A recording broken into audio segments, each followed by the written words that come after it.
hello लोगोफोर good morning बयनिसिमबो नोंथांमोनखौ आंनि बे मिनि ब्लगाव फिन खेबसेबाव बरायफैनाय थालायबाय ओमफ्राय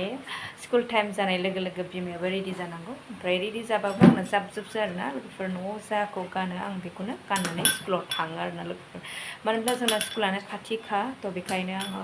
बिदि देलाया आरोना लोगोफोर गोजानबा हयथ' एसे गाननाय जोमनायफोरा मोजां गानगौमोन आरोना मोजां गाननानै थांनांगौमोन बिदि आरो ओमफ्राय दा फिसाजोआ ओरैजाय नै आङो देलायहोबाय ओमफ्राय जागासिनो दं आरोना नै जाखांबायानो माथो माला कमप्लिट जाबायानो माजों जादों मा खोन्थाहरदो घिजों जादों थ' फिसाजोआ बिराद मोजां मोनो घिखौ जानो ओंखाम गुदुं गुदुं एसे संख्रि सारस्रोनानै होबा आरोना बेजोंनो बिराद मोजां जायो ओंखायनो आं होबाय आरो दिनै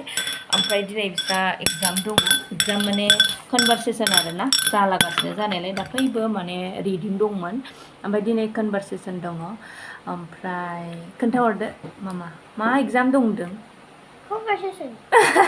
कनभारसेसन मोजां फरायदो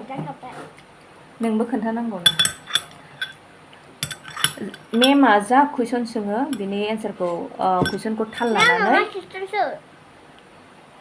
ए सिस्टारासो सोङो आदसा आङो मेमखौसो सानदों क्लास टिचारखौसो सानदों आङो आदसा मोजां कुइसननि एन्सारखौ रिप्लाय हो मिथिबाय गोदानसो सिस्टारा गोदान दे जाबाय दै लोंदो मा दै लोंदोस मा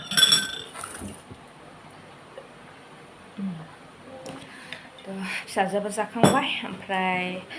आंबो रेडि जाखाबाय आंनाथ' बेनोसै सिम्पोल थ'